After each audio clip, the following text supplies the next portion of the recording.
Now the Spirit of the Lord is the one that speaks through me. Before my mother's womb, he ordained and knew me, ransomed me, and placed his words upon my tongue. Few are chosen, rest assured that I am one, an ambassador for Christ, his beloved son. And by his word, let souls be one. So welcome everyone to this listening party. Sit back and let your souls be hearty. Celebrate with me the gift that God has imparted. And what better way to get this party started than to give him the stage, because he knows where your heart is. Holy Spirit, you are welcome in this place. Give me the boldness to look upon each face and speak every word that you've given me to say. With no fear I speak truth, I won't deviate, and I'm confident that all will go great. So let your presence saturate this place. I breathe in your spirit, I intake a river full of life, watering every dry place as I flow to the notes that heaven navigates. Let it bless every listener and free them today. Let the truth of your word draw souls to be saved. Let the comforter comfort hearts today, and let the light of your word show them the way. Every time I write, I tell his story as I bask in the truth of his word before me. He opens up to me and shows me his glory. He gives me the strength to keep on soaring, and when I open up my mouth for him I'm roaring, and the Spirit of the Lord goes before me. To the captive set free, that's reassuring. Over the years he strengthened my inner core, and every day I wake up just seeking him more. Am I ready for this? In my spirit I'm sure I am in Christ, and my Father I adore. He redeemed me from destruction, I am his ambassador. As the world turns and open up the door, I step in with purpose to win souls for the Lord. Every time I write, I tell a story as I bask in the truth of his word before me. Every time I write, I tell a story as I bask in the truth of his word before me. Every time I write, I tell a story as I bask in the truth of his word before me. Every time I write, I tell a story as I bask in the truth of his word before me. Every time I write, I tell a story as I bask in the truth of his word before me.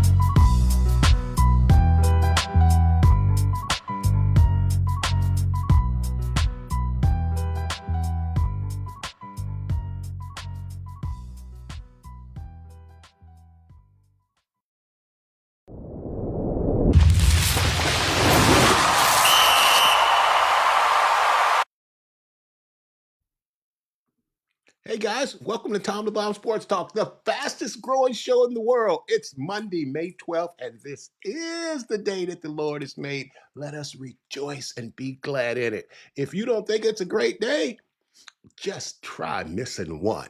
And we, LOVE, love sports and the Word of God on the Tom the Bomb Show. Yes, we are live on Facebook. Our contact number here is 301-655-9992. And you can catch all replays immediately after the live show on YouTube on Tom the Bomb Sports Talk. You can also contact us by email at info@tomthebombsports.com. And of course, you can always visit our website at www.tomthebombsports.com. Hey, gang. I'd like to personally thank you guys for all your prayers and your support. We hear you loud and clear. And for everyone that have reached out wanting to contribute to the show and our ministry, we sincerely thank you. We appreciate your patronage, and you can bless and you can bless us to keep creating content, spreading the word of God. And our business cash app is hashtag $Tom the Bomb Sports Talk. We sincerely thank you, and may God bless you 100-fold return on the seed you sow into our ministry at the Tom the Bomb Show. As usual, we want to start off by thanking God for all the wonderful things he's already done for us in 2025. Our theme for 2025 is living in the grace realm. And our foundational scripture for the whole year is found in 2 Corinthians 9:8. And it says, yes, God is more than ready to overwhelm you with every form of grace, so that you will have more than enough of everything, every moment, and in every way. He will make you overflow with abundance in every good thing that you do. Hey, we want to say happy Mother's Day out there. We know Mother's Day was yesterday. And, I saw this t-shirt, and it was nice. It wasn't scriptural, but it was nice. It said, God couldn't be everywhere, so he made mothers. I thought it was a nice thought, but that's not scriptural. That's not true. But it was a nice thought, I'll always love my mama, and they are so special, man. Can you imagine what this world would be like without our moms?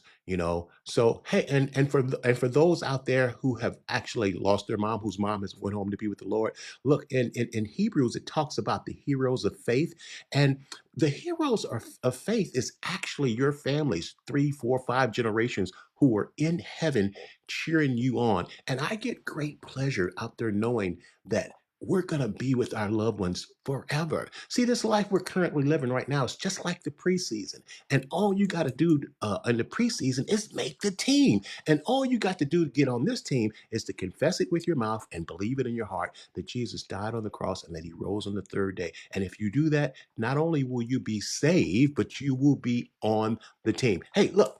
Tom the Bomb flying solo today. So Dr. Lawrence, because she's with her mom in Miami. So I'm home alone. I'm home alone. You guys know what that means, right? Lovely cheese pizzas, anything that I want to eat. Went and played golf this morning. I'm not supposed to do that on the day of the show. You guys better not tell her. So I'm doing all. She says, honey, make sure you don't stay up late. You guys know Tom the Bomb staying up late. Look at that hot router.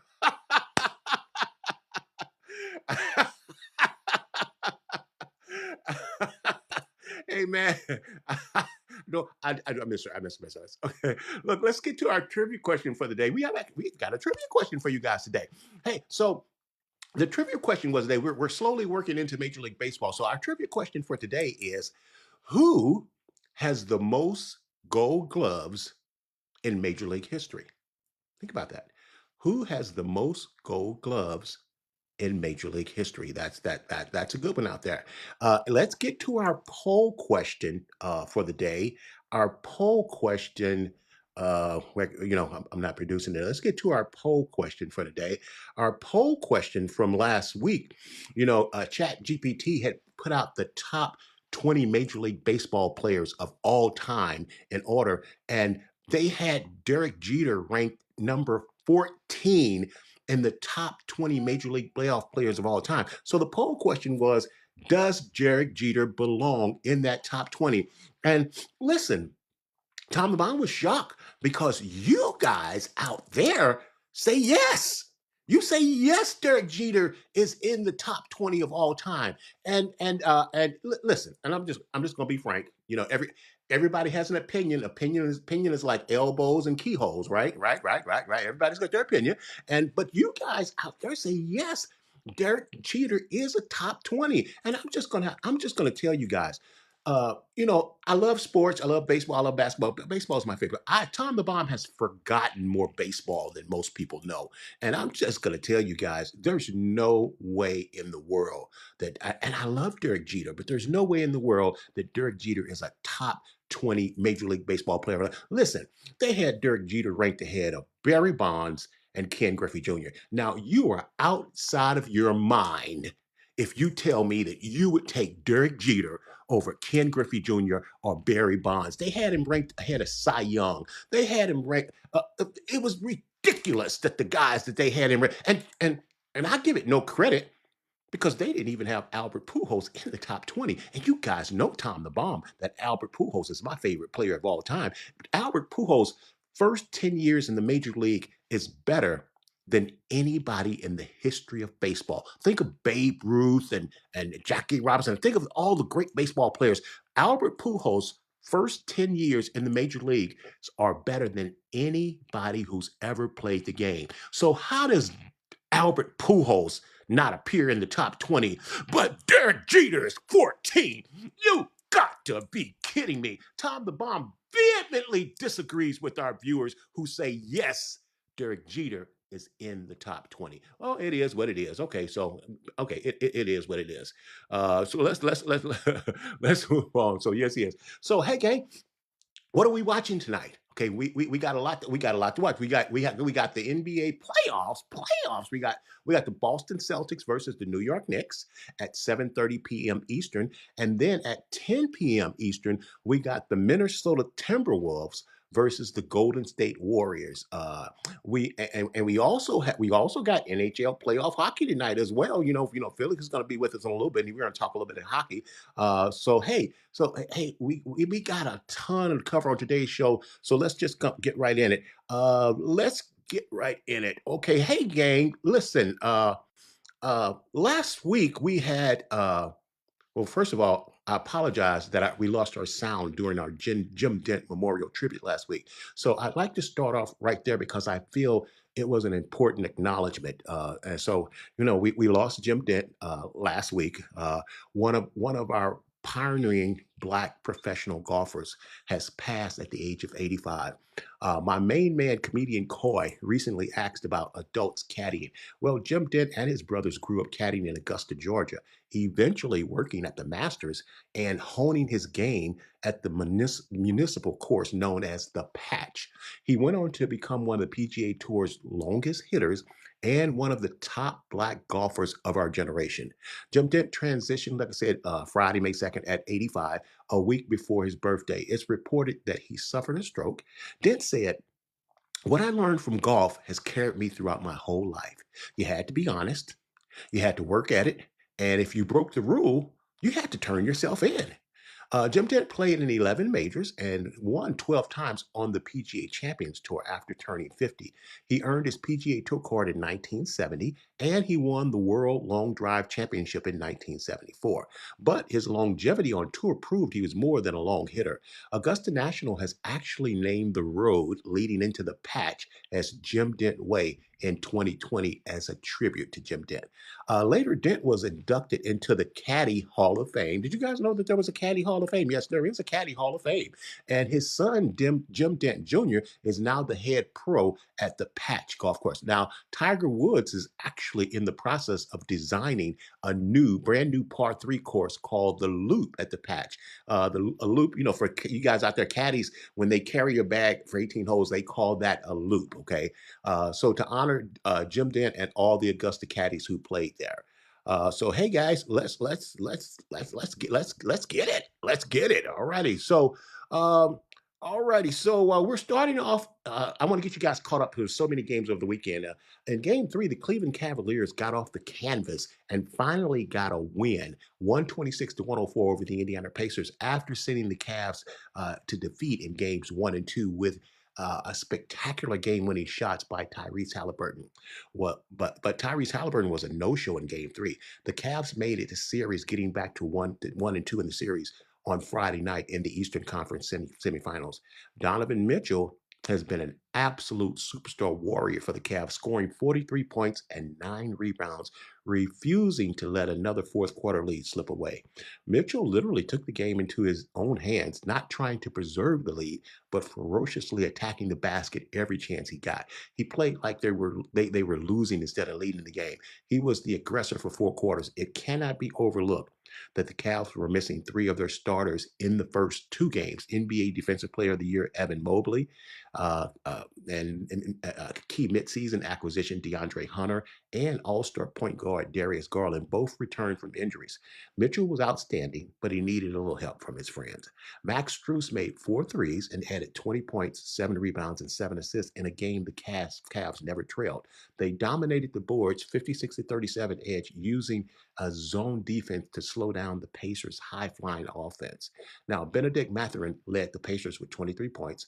Pascal Siakam had 18, but superstar Tyrese Halliburton was missing in action with just 4 points and 5 assists in his first career home loss in the playoff games that he's played in. So they're 9-1 in playoff games that he's played in.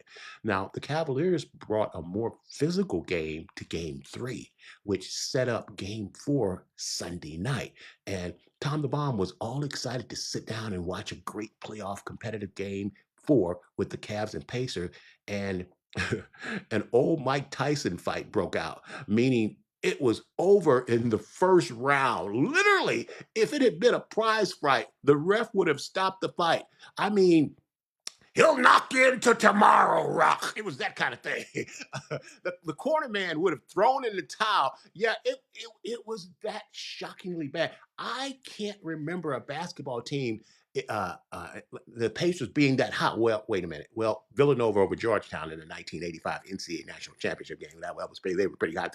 But I'm not talking about one person though. I'm talking about the whole team. They they literally couldn't miss.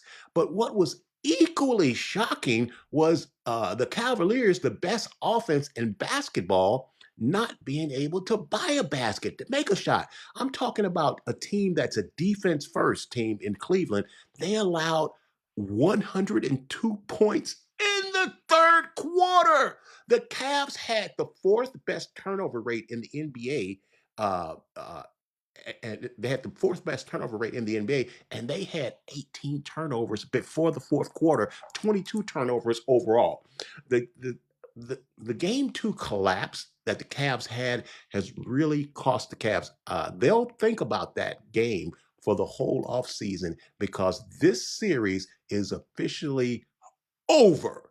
And and finally, the physicality that the Cavs brought to game three was non-existent in game four. The Pacers hit every green light in game four. It was unbelievable to watch. And to top off everything, superstar Donovan Mitchell injured his ankle and left the game and might not be able to play in game five. And even if he can play in game five, the Pacers have taken the Cavaliers' heart. Mentally, the Cavs are gone. The Pacers own them now. They absolutely own them. This series is over. You say never say over. This series is over. It's over, man. It's over, man. Cancel Christmas. It's over. Let's move on to our next game with a two-game lead on the road in Boston and an opportunity to bury the defending NBA champs. The Knicks completely crumbled on their home court at the Garden as the Celtics dominated Game Three, silencing the star-studded MSG crowd. I told you guys and gals that the Celtics are better on the road than they are at home.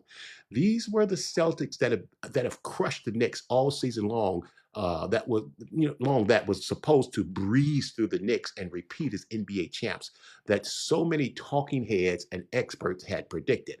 As predicted, the Celtics brought the intensity, and the Knicks never matched it. What was shocking was how unprepared to play the Knicks were in front of their home crowd, who has inspired them through the 2025 playoffs so far this year. After stinking up the joint in Boston, All Star wings Jason Tatum and Jaylen Brown found their game and stroke, combining for 41 points, 15 rebounds, and 12 assists. After shooting 25 for 100, 25% from the three-point arc, the Celtics improved to 20 out of 40 shooting for a 50% clip from the three-point line. The Celtics led by 25 at halftime and stretched it to 31-point lead in the third quarter. It looks like the Knicks have woke up the big sleeping dog. Okay. Jalen Brunson had 27 points, but most of that came during garbage time when the game was well in hand for Boston.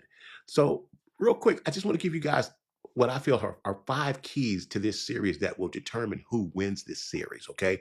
Number one, the Celtics connecting from beyond the arc. You live by the three, you die by the three. Boston blowing two 20-point leads in the first two games can be directly connected to poor shooting from behind the arc, not turning the ball over and just making open looks, okay? Rebounding and not putting the Knicks on the free throw line is critical in the Celtics winning this series like they dominated in the regular season in game three. The second key is the Celtics defense. The Celtics defense comes up big inside. On the other end of the floor, of course, Boston making 50% of their threes was monumental, but the big difference in the game is stopping the Knicks inside scoring. The Knicks just couldn't get consistent scoring in the paint inside.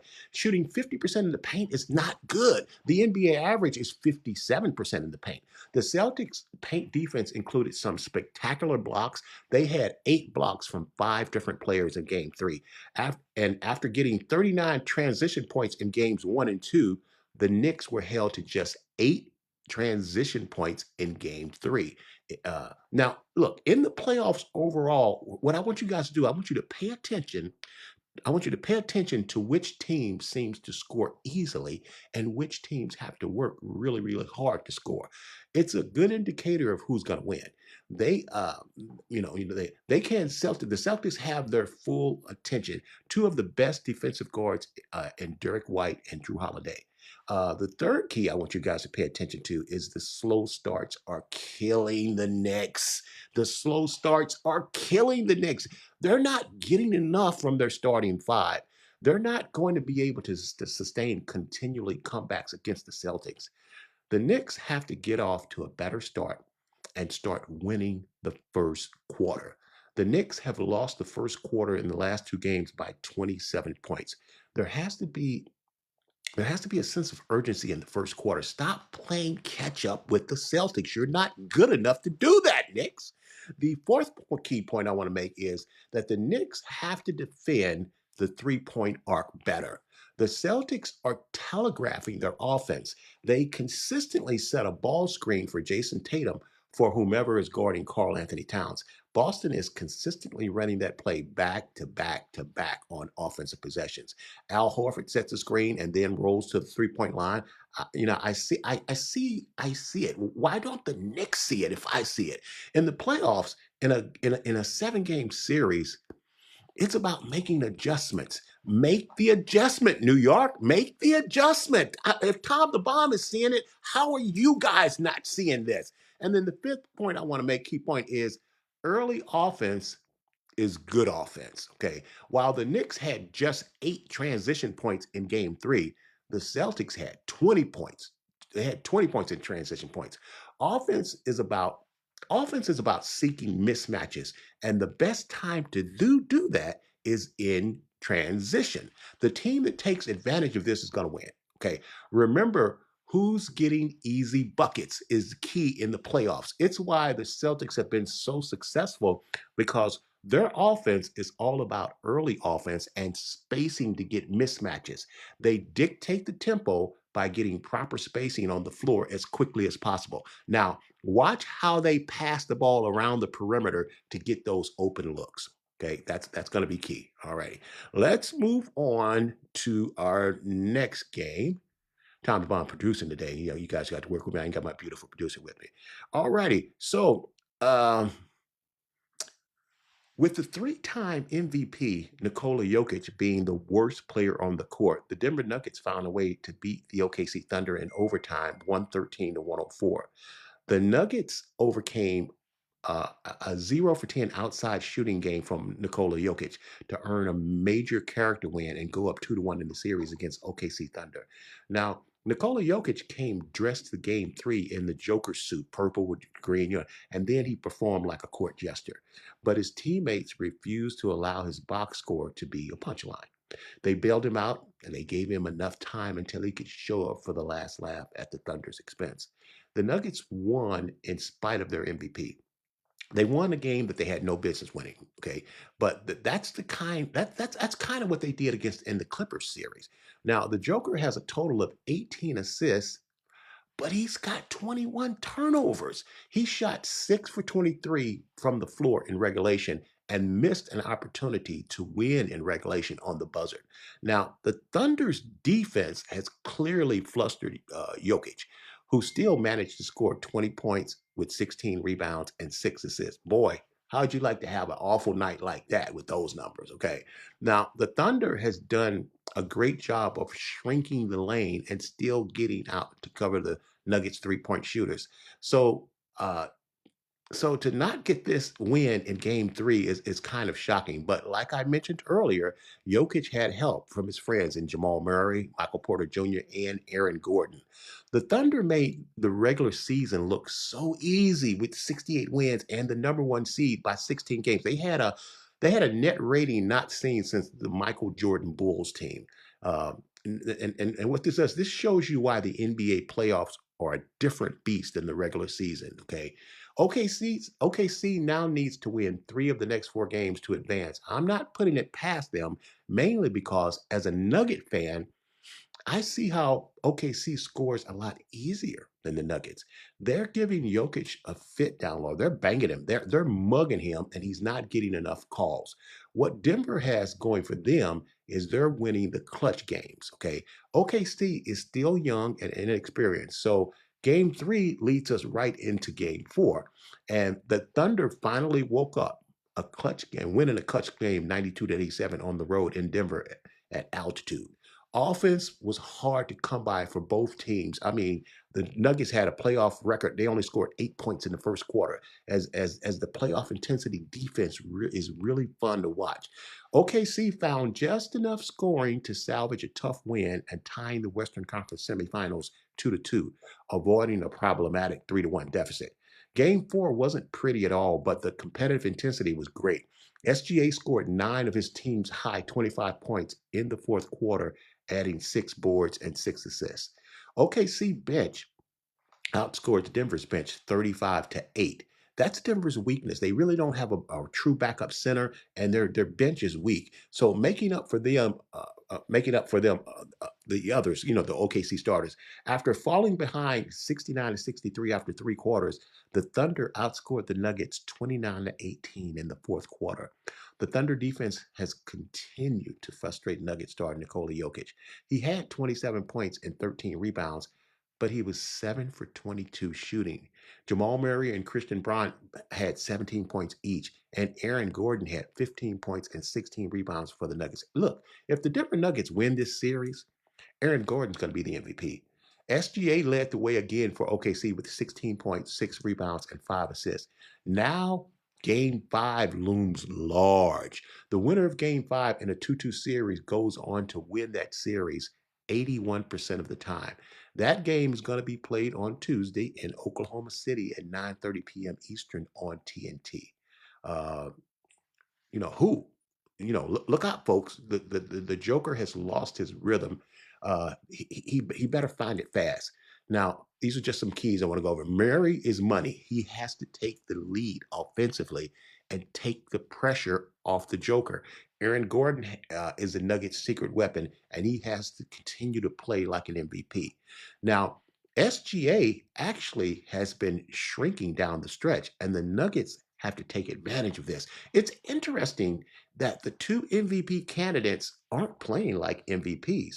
Now, Jalen Williams, he has to continue to step up again. Denver's got no answer for him. He's the Thunder's secret weapon. I think this series is going 7 games, and like I told you guys, I'm a Nuggets fan, but you know, I, I I think OKC might be the winner of this. I'm rooting for the Nuggets, but I think this might be OKC. They are doing such a good job of being really, really physical with Jokic. And I haven't seen, as a matter of fact, the last 2 series, I thought they've done a really, really good job of banging Jokic. And part of the issue is during the regular season, they were calling those fouls and they were sending him to the line and he was making 10 or 15 free throws. And in the playoffs, they're letting him play. So they're not calling those fouls. And it's taking a toll on the Joker. I mean, we've never seen the Joker look this bad. We've never seen him look this bad. So it's interesting. Let's move on to our next game. Okay. Our next game is the Timberwolves. The Timberwolves surge past the injured Warriors to take a 2-1 series lead after Draymond Green fouls out. Ant-Man he's found his groove like Stella in the fourth quarter after Draymond fouled out with 4 minutes and 38 seconds remaining to win 102-97 in the West semifinal series. Minnesota led by 2 points when Green fouled out, and then they quickly pushed their lead to 9 to fend off the hot shooting of Buddy Heidel, who had 14, and Jonathan Kuminga, who had 30. Anthony Edwards finished with 36 points, but it was the 13 points in the fourth quarter that turned the tide. Look, Stevie Wonder and Ray Charles can see how the absence of Steph Curry is hampering the Warriors. Playoff Jimmy Butler, he put the team on his back, scoring 33 points, 7 rebounds, and 7 assists. But it seemed to me like he ran out of gas in the fourth quarter, where he didn't score at all once Draymond Green fouled out during the T Wolves' 9-point run. Julius Randle is announcing his presence with authority in the playoffs, scoring 24 points, 10 rebounds, and 12 assists for a triple double, along with playing great defense down the stretch. As a Golden State Warrior fan, I, I'm also a Draymond Green fan, and I thought I thought that the last three fouls called on Draymond were brutal. I thought they were just brutal, especially considering how rough the refs have been letting the game be played in the playoffs. But at some point, Draymond has got to grow up and get control of his faculties, man. He complained last week about being tired of being labeled as the angry black man. Okay, hey Draymond, here's an idea. How about you stop acting like the angry black man? Okay, listen. Draymond is one of the smartest basketball players that I've seen in a long time. And it absolutely astonishes me how he can't be in control of his emotions. Look, man, refs make bad calls. Let me say this again. The refs are going to make bad calls. It's part of the game. It happens. But you can't consistently show them up and embarrass them. Okay? With his antics are consistently like a young teenage girl who's spoiled and doesn't get her way. It's very unattractive and quite feminine for a strong black man of his size and stature. Okay, it's like it's like the whole Golden State Warrior organization walks on eggshells around him, and no one is giving him tough love, telling him the truth, including Steph Curry. I hold Steph Curry responsible for this, and Coach Steve Kerr. Okay, uh, Draymond has been a key component in the Warriors' four NBA championships, but he's also single handedly cost them a championship against the Cleveland Cavaliers. With all of that being said, he doesn't get the benefit of the doubt, even when he deserves the benefit of the doubt. With Steph Curry out of this game, the Warriors had to win this game on the defensive end, like they did against Houston. His sixth, uh, his sixth and final foul, which wasn't a foul, by the way, but as smart as he is, how do you not back off that play and concede that layup? Him being in that game for the last 4 minutes was the difference between winning and losing, and he has to know that. Playoff Jimmy stepped it up, but without Steph and losing Draymond, it was just too much to overcome. Come on, Draymond, you got to grow up, man. Let you let your teammates down in this game. Period. You let your teammates down. Yes, the last three calls were bad. But as a Warrior fan, this falls squarely on Draymond Green's shoulders. With Steph Curry not being available until possibly game 6, you got to make up for this, Draymond. I don't think my Warriors can beat Ant Man and the T Wolves without Steph Curry. I don't. But if they can hold on and make it to a game 6, let me tell you something. I see a Willis Reed type of comeback for the Warriors. Man, let me tell you something. If they still in this series, and Steph Curry steps back on the floor, it's going to be such a momentum shift that I don't think the T Wolves are going to be able to handle it. If this series is not over before Steph returns from game 6, shame on you, Minnesota Timberwolves. Shame on you. Shame on you. Okay. Hey, gang, let's take a commercial break and pay some bills, and we'll be back. We'll be back with some hockey in 5 good minutes with Felix. All right. Is on the Morgan's home turf to huddle up about replacing their drafty old windows. This free estimate is showing how easy it is to tackle the problem. We can get any of these windows custom made. Yes, you can get the quality and style you really want. And at a more affordable price than they ever imagined. Now that they've sealed the deal, they'll be saving money year-round. We're really confident with Window Nation. Get your free estimate today and get 60% off all windows plus no interest or payments for 24 months at getwindownation.com.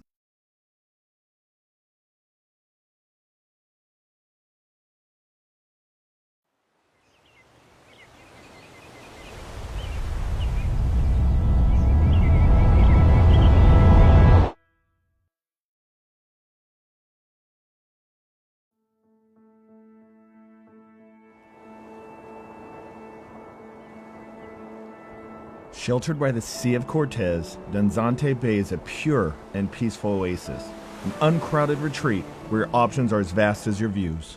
If you're seeking a vacation that defines luxury and the true relaxation, look no further than Villa del Palmar at the islands of Loreto. A splendor of true Mexican hospitality effortlessly blends with rich materials and insatiable comforts to bring guests the ideal home away from home experience. With its quiet beaches, scenic vistas, rich history, and an astounding surrounding natural habitat, you'll feel as though you've been swept off to paradise.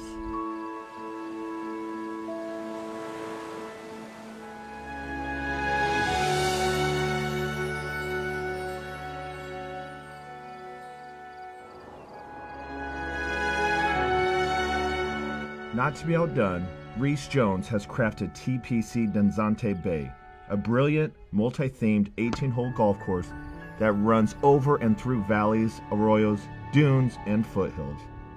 From every angle, striking images of the islands of Loreto and the surrounding mountain range take your breath away, while the challenging yet rewarding Baja golf course beckons you to return for more. It is an honor and my pleasure to welcome you to the world's most beautiful sunset and so much more.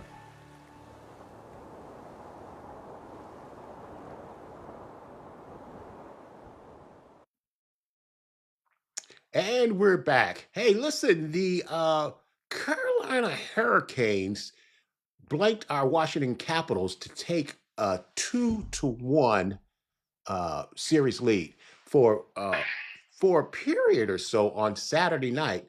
The Washington Capitals seemed to have the Carolina Hurricanes figured out.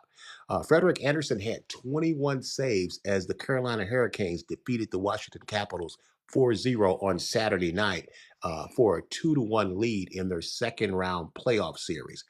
As four different Hurricanes scored in the final 32 minutes. The Hurricanes dominated play in the series opener, but needed Jacob Slavic's overtime goal to push through on the road. The Caps did a better job of countering in game two and tied the series behind a strong two-way effort from Tom Wilson. Great to have an American name that I can pronounce. The Caps seemingly had reversed the script on Carolina with a strong start, which included Anderson having to stand up to an immediately skating chance by Wilson and an early shot from Taylor Radish, while the Hurricanes struggled to get on their aggressive game. Game 4 in the best-of-7 series is Monday night in Raleigh, North Carolina. Hey, gang, we got Felix on. We're at our 5 good minutes with Philly. Felix, tell us about what you're seeing with the Caps. Let's start off with the Caps. Can you fill us in with the Caps, Felix? Right. So, of course, I expected this to be a very competitive series. And really, after the first two games, I was very, very confident in what I was seeing. And I feel like the first game was winnable, but the Mm-hmm. Capitals, they were making the mistake that they've been making for most of the year. They're waiting for the perfect shot just to shoot rather than taking the opportunities that were given to them. Mm-hmm. Then they were still they still could have won that game because Carolina was only able to take the overtime because of a turnover. But after that, of course, the Capitals had a solid game two win, like you talked about. Mm-hmm. But my thing with game three, it looks like the Capitals weren't even trying. I mean, Mm-hmm. not only were the Capitals not putting shots on goal, but another thing was we've talked so much about how Logan Thompson's been a solid goalie all year Mm-hmm. and how he's been making saves. But it comes to a point when there's so many shots on goal, your team's doing nothing to hold the opposing offense back. Eventually, something's going to get in. Mm-hmm. Eventually, your goalie's going to get worn out, and eventually, you're going to see a complete meltdown like you saw in Game 3. So, right now, what I say it's an easily winnable series for the Capitals. It's up to them, really. That's really what I have to say. How about the Stars and the Jets? All the Stars and the Jets. So that's another one. So I do expect the Stars to win this one. I did talk about how the Jets were struggling. The Jets were struggling and how they had to pull their goalie out for 3 of the 7 games in their previous series. So, of course, right now, okay, Dallas is winning the series. They're winning 2-1. I expect them to take it all the way, especially considering, I have to be honest here, I think overall the Dallas Stars are a better team than the Blues as it is right now. Mm-hmm. Okay. Hey, how about let's talk a little NBA playoffs. What's your thing with the NBA playoffs update? Let's start off.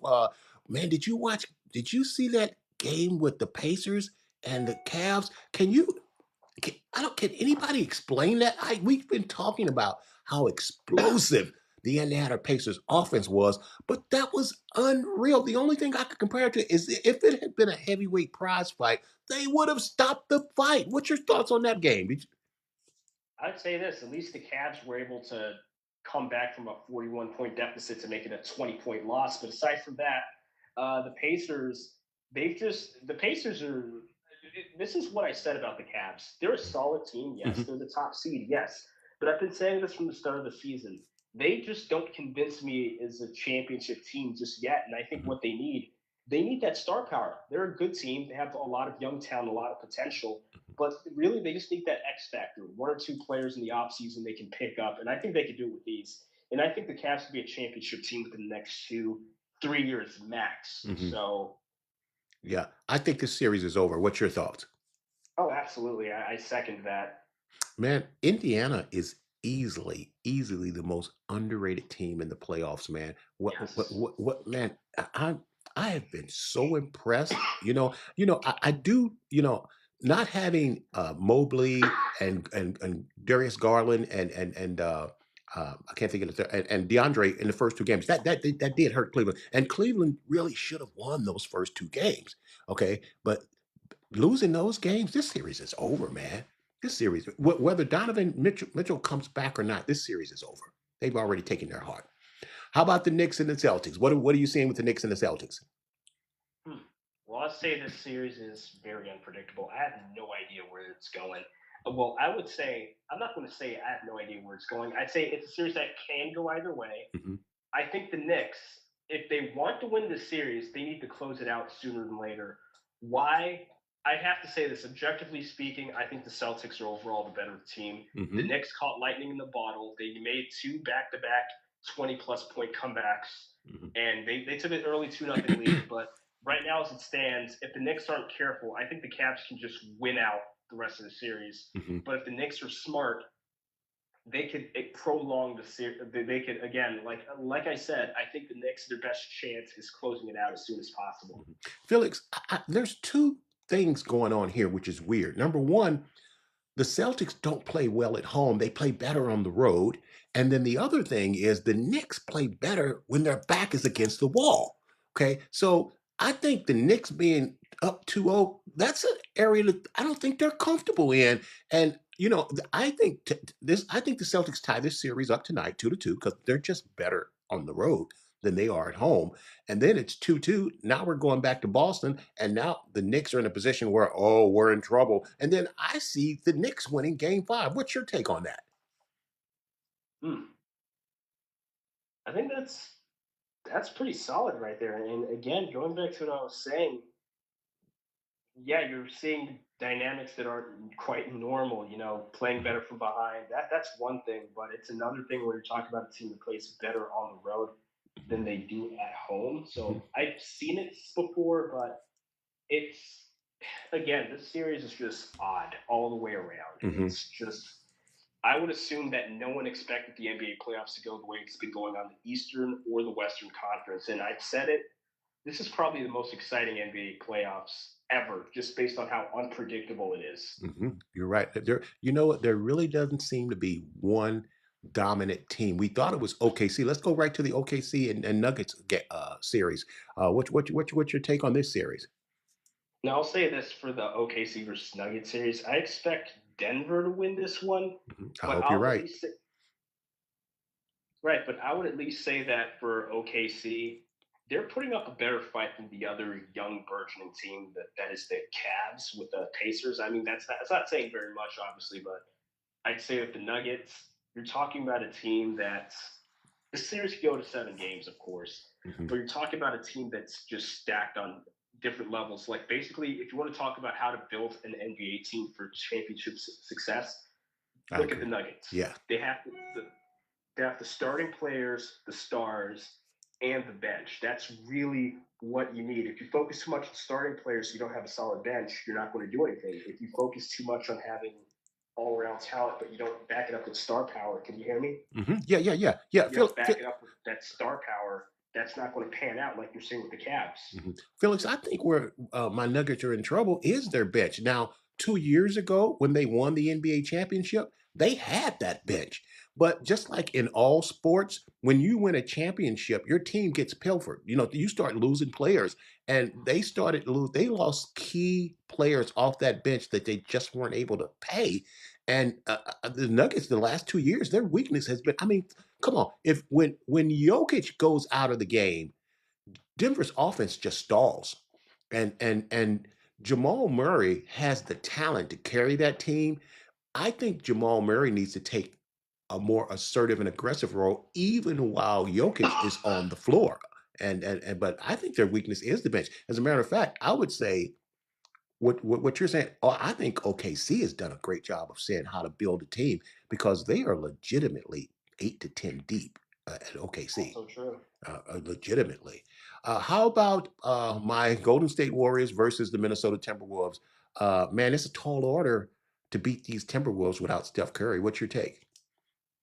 I agree. And really, I thought that the Warriors were solid lock when they beat the Timberwolves by 10 points in game one. So, of Mhm. course, Steph Curry gets injured. And mind you, he was injured in the first half of the game. So the Warriors were without Curry for most of the game, and they still managed a double digit win. Mhm. So at this point, I'm thinking, hey, the Warriors should just be able to, kind of mop it up with them. I mean, if Curry comes back, the sooner. Mhm. But quite frankly, the Timberwolves, they snapped right back, made it a 2-2 series. And this is yet another series that could go either way. I'm not sure what the timetable is on Curry's return. Mhm. So that's a real toss up. But I'd say that the Timberwolves, like the Knicks, if they want to win their series, the best chance is to wrap it up ASAP. Felix, you might be too young to remember or know about Willis Reed and his injury and coming back to play with the New York Knicks. I don't know how much you know about that, but something very similar happened to the Knicks in the '70s when they won their NBA championship. Their star center was Willis Reed, and he got injured, and nobody thought he was going to play. And right before the game, he walks out of the locker room in his uniform, and the crowd exploded. And it was such a momentum shift. And he came out and he started and they won the tip and they threw the ball to him and he makes a hook shot on the first play of the game. And everybody just went crazy. And what people don't remember about that, Felix, is that he didn't do anything else after that. It was just the fact that his presence was there and he was on the floor and that he made that first shot and the Knicks just took off. I think this is exactly what we're looking at with Steph Curry. If the Timberwolves don't wrap this series up before Steph Curry comes back, shame on him. Absolutely. Shame on him. Hey, talking NBA, we got some breaking news. And you know what? I don't think it's such a shock because I think we talked about this a couple of weeks ago on the show. Uh, Giannis has actually said that he's open to being traded. This is not surprising, but it's the first time that he has officially spoken and said that he's actually looking to move on. I think when we had our panel, I think everybody on the panel agreed that Giannis was gone. What's your take on this now that Giannis has actually said it himself?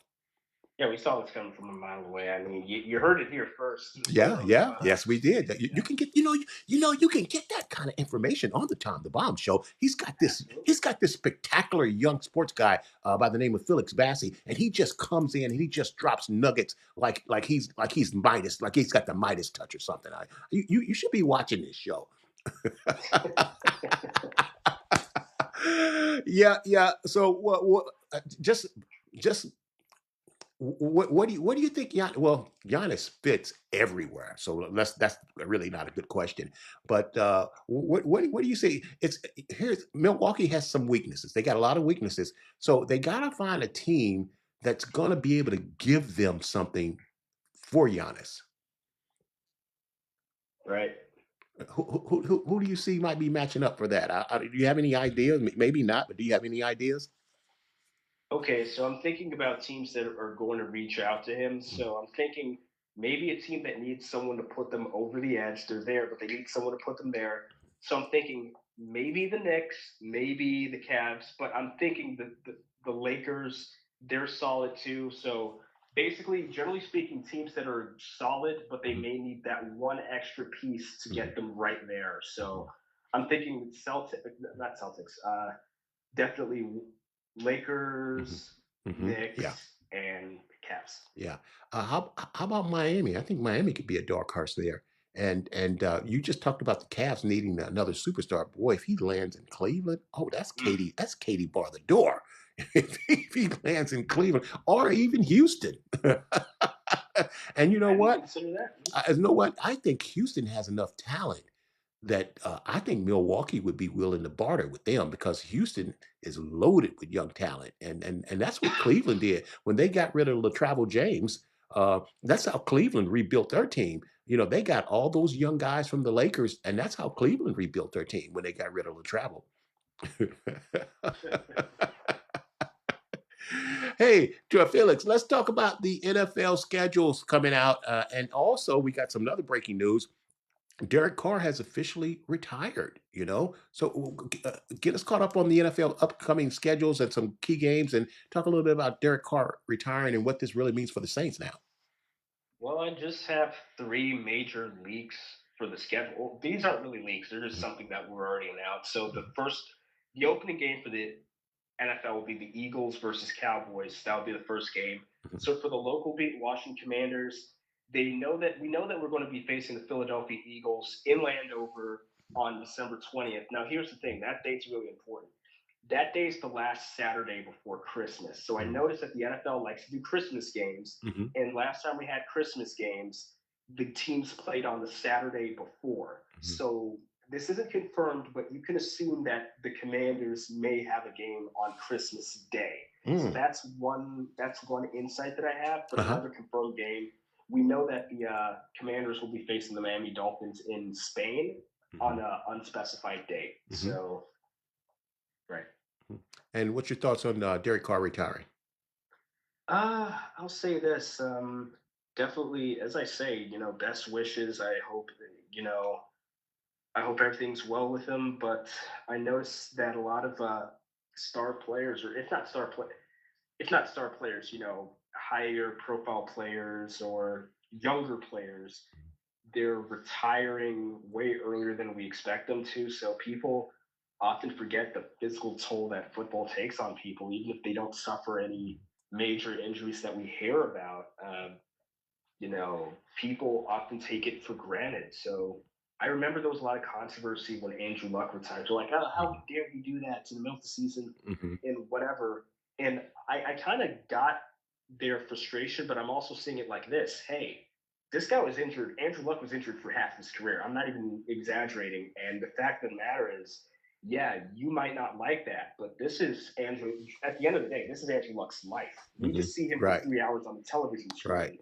And, yeah, maybe it's an inconvenience for us. He doesn't get to perform for us, but like, hey, this guy's health, he has to deal with that 24/7. We just see him for 3 hours. So definitely wishing Derek Carr the best. You know, when the Washington Nationals were vying for a baseball team from the National League, I was pulling so hard because I knew that what that meant is with us living here in the DMV, that meant my St. Louis Cardinals are going to come locally, so I'd be able to catch a game. So and before that, the Baltimore Orioles owned the Washington market. You could remember the owner of the Orioles saying, "There are no baseball fans in Washington D.C." You remember that? There's no baseball fans in Washington D.C. Yeah, there are baseball fans in Washington D.C. And I tried to get Felix to come out to the game with me yesterday, guys, but Felix is so smart. He didn't want to sit there and and he didn't want to sit there and watch his Nationals get swept. My St. Louis Cardinals swept Felix Washington Nationals 6-1 on Sunday, stretching their winning streak to 8 games, tying the Dodgers for the longest winning streak in Major League Baseball this season so far. Tonight, the Redbirds open up a 3-game series in Citizens Bank Park against the Philadelphia Phillies. And and it's been key. There's a baseball adage that good pitching beats good hitting. That's why when you get to the playoffs, if you don't have your number one guys and ace, your number two guys, and you almost need 3 aces, because that's how you win in the playoffs because good pitching stops baseball. And what the St. Louis Cardinals have been doing lately that they haven't been doing is that their starting pitching is getting to the 6th inning. I told you guys, Tommy Bahn has forgotten more baseball than most people know. And when your starters don't get you 6 innings or more, it taxes your bullpen so hard. And that's what's wrong with the teams that don't win. They aren't getting the starting pitching. And so Miles Michaelis started for the Cardinals yesterday against the Nationals. And a lot of people don't like Michaelis because he gives up a lot of home runs. But I'm gonna tell you what I love about him. Number one, he throws strikes. He doesn't walk people. That's like the bane of my existence, walking people. So he throws strikes and he doesn't walk. Now the downside to that is every time Miles Michaelis takes the mound, he's going to give up a home run. He's going to give up a home run. He absolutely is going to give up that dinger. And you have to know that ahead of time. So when he gives up the home run, it shouldn't phase you because it's like, look, man, the guy's throwing the ball down the middle of the plate. Major League Baseball players are going to hit that out of the park. But the other thing is, every year he gives you 200 plus innings.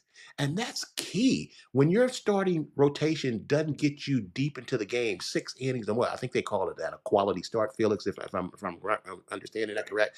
When you don't get 6 innings, because then now you can just plot for the seventh, eighth, and ninth. And the Cardinals have one of the best closers in baseball for the ninth inning. So really, all they got to do is prepare for the seventh and the eighth inning because their starting pitching is getting them, 5 2/3 or 6 innings.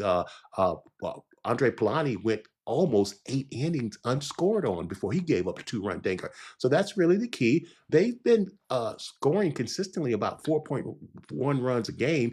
And if you get good pitching, that's enough to win. But the problem the reason they're now 3 games over 500 is they've been getting 4 runs, but they've been giving up 7 runs, and you lose.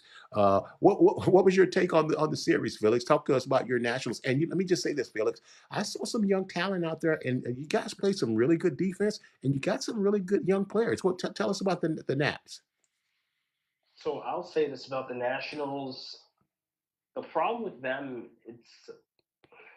it's the consistency. I mean, really, that's one thing. And to your point, yeah, there are bright spots in the team. They are calling up the prospects. They are trying out the newer talent, but there's still some struggles going on with the team. And I even said this on the show on Saturday.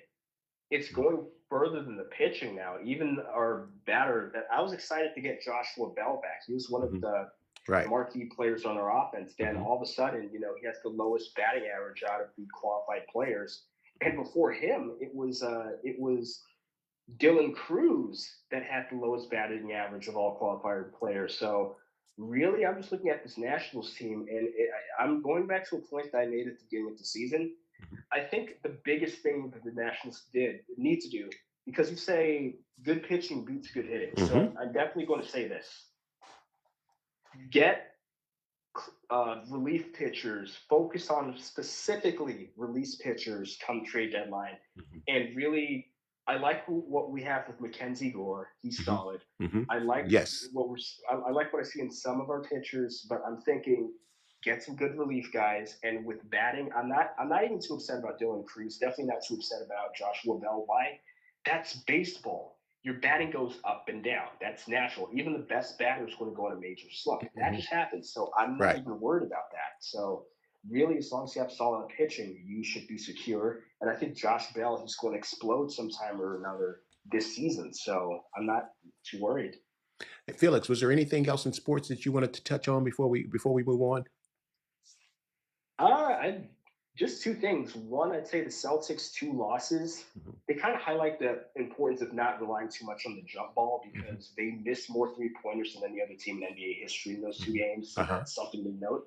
And another thing is there was yet another game last-second goal in hockey. This time it was an own goal. Yeah. It was an own goal against Edmonton that gave Vegas the win.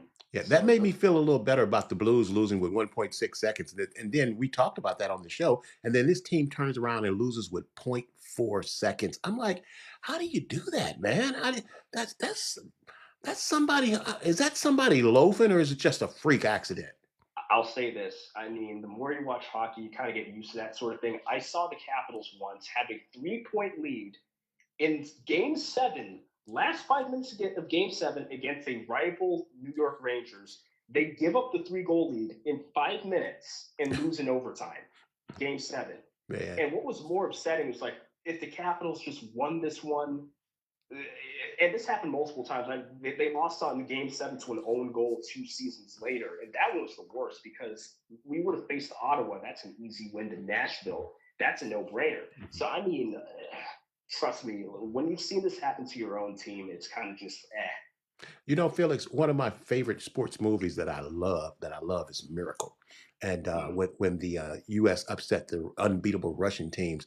But one of the great things about it is the rocky training that they take you through. And one of the things that the coach was saying, they had to have fresh legs. And he just killed them with defense, changing lines, fresh legs. And man, it was like, and as a matter of fact, it's where I really started to appreciate hockey because the way they played defense and the way they fell back, it was poetry in motion. And I really got a chance to see the beauty of the game from watching that movie, man. I mean, the defense that they played to beat the Russians in 1980, that was something. And I think that we're not seeing that on this level in the NHL. Well, that's a solid point. I mean, I'm looking at the Caps when they won 2018. Their strength was really in the lower lines. Like we always had Ovechkin, we always had Nicholas Backstrom, Mhm. we always had some solid winger, and like up top, solid goalie. John Carlson is a defenseman, but it was that year when you're talking about the fourth liners. You're talking about the Devontae Smith Kellys, the Dmitry Orlovs, Mhm. those guys. Even Lars Eller, who scored the cup-winning goal. I mean, and on top of it, defense. They were using the trap defensive formation, and this is something a lot of people don't talk about.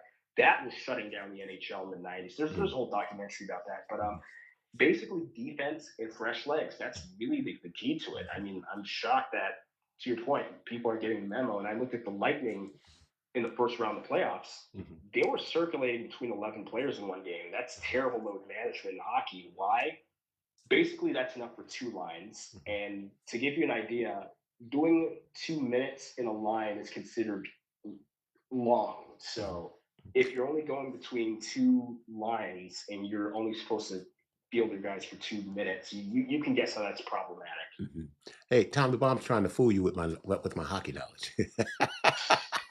No, that was solid. Hey, let's get to our poll question, Felix. I don't know if you heard it. Our poll question is: our poll question was like, what major league player has the most Gold Gloves of all time in Major League Baseball? You want to take a shot at that, Felix? The most golden gloves. What Major League Baseball player has the most Gold Gloves? Take a shot at it. I'm going to tell you guys afterwards, but Lori's been getting on me about not finishing the trivia questions at the end of the show. So she's not here. I'm trying to, stay out of the doghouse. You want to take a guess? You want to take a stab Clemente? at it? Clemente? Clemente. Okay, good guess. Good guess. Initially, Brooks Robinson with the Orioles had a lot. Arenado has like 10 straight. Yadi Molina had over 10 Gold Gloves. But it's kind of a trick question because the player who has the most Gold Gloves of all time is a pitcher. Wow. And you would never think, because when you think Gold Glove, you think of defensive Ozzie Smith. You think of defensive specialists. But Greg Maddox has 18 Gold Gloves because the pitcher plays defense too. And Greg Maddox has 18 Gold Gloves, and that's the most in Major League Baseball history. That's your trivia for today. How you like that one? That's solid.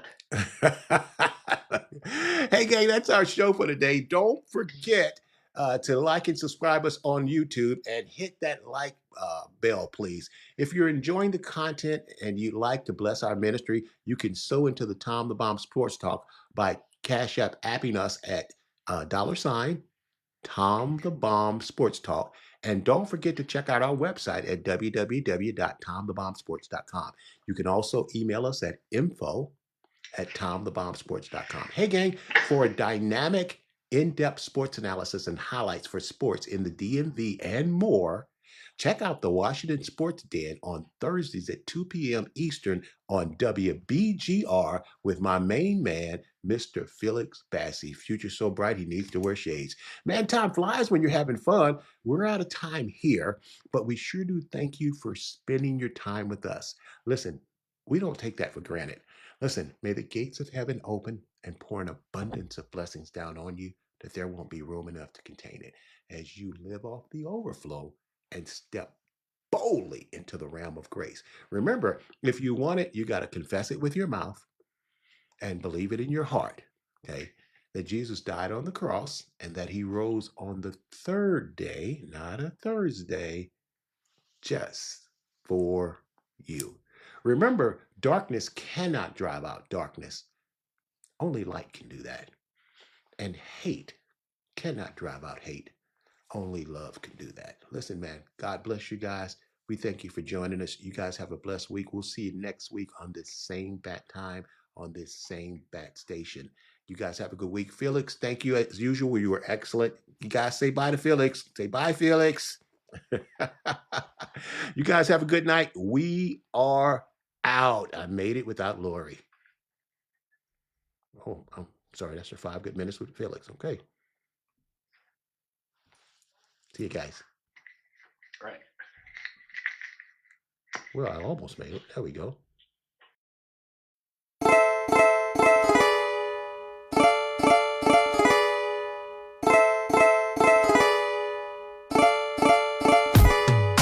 Daughter of mine, this is your time, and you gon' shine, and you gon' shine. Daughter of mine, this is your time, and you gon' shine, and you gon' shine. Well, I'm coming out with a word in my mouth, filled with excitement to say what it's all about. For a long time, I've held this water in, let the floodgates open, let the miracles begin. I've prayed, and I've gone back 7 times, look again, cause the miracles are mine, stir the water. I'm about to step in like the pool of Bethesda, let the healing begin. Daughter of mine, this is your time, and you gon' shine, and you gon' shine. Daughter of mine, this is your time, and you gon' shine, and you gon' shine. It took a minute to get my composure right. For years it seems like I've been fighting for my life. Confusing times when my days resemble nights. But now this eagle is about to take flight and soar out of darkness to its revelation light. Though the waves are rough, I step out my comfort zone to walk on water, cause I know I'm not alone. God's got my back and reminds me I'm his own. His words are sweet in my mouth, they taste like a honeycomb. And faith has opened up my eyes. I've been through the fire, tested and tried. As I study God's word, I finally realize that my purpose I have to visualize, to bring the unseen from the realm of under night until I walk into the fullness of a purpose-filled life. Cause I'm light. Yes, I am light, and I shine bright. I am an investment of the Lord Jesus Christ. Not only am I light, I am salt. When I enter in, I add flavor to it all. I bring truth, there's no dispute. Jesus is the vine, and in him I take root. I am the head, and not the tail. I'm an overcomer, made free to prevail. A new design, a special kind. Ambassador followed by wonders and signs. I am light, and I give sight, leading lost souls to his glorious light. I am light.